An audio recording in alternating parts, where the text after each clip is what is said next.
রামাদান কারিম everyone. আমারও সবার দেখা দেখে ইচ্ছা করলো এরকম একটা ভয়েস ওভার করব। তো এই দেখেন আমার চিকিমিকিওয়ালা রামদান কারিম ডেকোরেশন। সুন্দর হয়েছে না? আচ্ছা, বাহিরে দেখেন সবাই ইফতার বিক্রি করছে। আমি এখানে ইফতার বানাচ্ছি, একটু শাক পাতা ভাজাভাজি করছি আর কি। এটা মর্নিং গ্লোরি বানাবো আর কি আমি। যাই হোক, এই দেখেন দেখতে যেরকমই হোক, টেস্টে কিন্তু খুবই মজা ছিল, খুবই মজা। আমার খুবই ফেভারিট। এই যেখানে পুদিনার শরবত বানিয়েছি আমি, আর কত কত কিউট ফালুদাও বানিয়েছি। আমি তো শেফ হয়ে যাচ্ছি।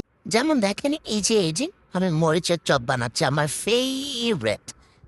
আর এখানে বাবার গাছের আম, পুদিনা পাতার লেবু, কাঁচা মরিচ দিয়ে আমি একটা শরবত বানাবো, কাঁচা আমের শরবত।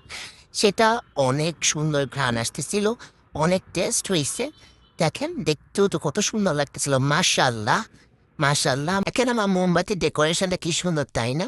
যাই হোক, প্রত্যেকবার বলি ভাজা পোড়া খাবো না খাবো না, তারপরও খাচ্ছি আর খাচ্ছি, খাচ্ছি আর খাচ্ছি।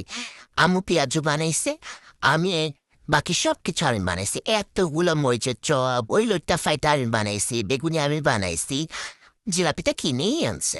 যাই হোক, এখন একটু চা খাবো আর আরামসে ঘুম দেবো। বাই।